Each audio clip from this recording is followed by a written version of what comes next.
বাংলাদেশ ইসলামী ছাত্র শিবিরের কেন্দ্রীয় সদস্য সম্মেলন শুরু হয়েছে। রাজধানীর চীন মৈত্রী সম্মেলন কেন্দ্রে ছাত্র শিবিরের কেন্দ্রীয় সভাপতি জাহিদুল ইসলামের স্বাগত বক্তব্যের মধ্য দিয়ে শুরু হয় এই সম্মেলন। এতে অংশ নিয়েছে দেশের বিভিন্ন জেলা থেকে আসা শিবির সদস্যরা।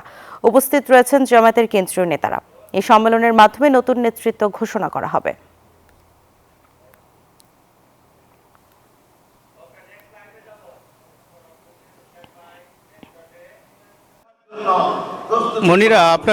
মনিরা, আপনাকে ধন্যবাদ।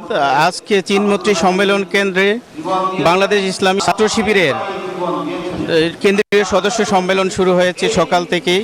সকালে কেন্দ্রীয় ছাত্র শিবিরের সভাপতি জাহিদুল ইসলাম সেটির উদ্বোধন করেছেন এবং ওনার স্বাগত বক্তব্যের পরেই শুরু হয়েছে অন্যান্য বক্তাদের বক্তব্য।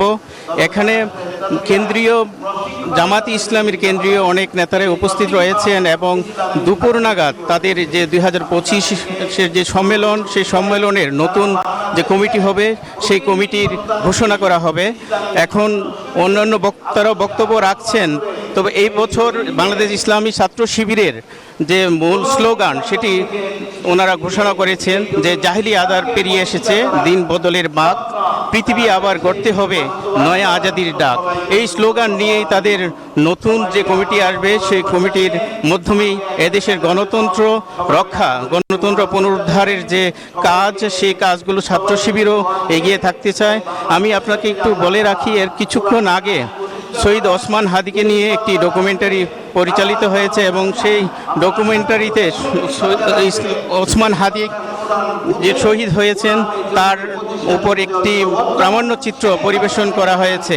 তবে তারা উদ্দীপ্ত হতে চায় যে ওসমান হাদি যেভাবে শহীদ হয়েছে তার যে লক্ষ্য ছিল সেই লক্ষ্যে তারা পৌঁছবেন এবং সেই লক্ষ্যকে পূরণ করার জন্য বাংলাদেশ ইসলামী ছাত্র শিবির সব সময় এগিয়ে যাবে।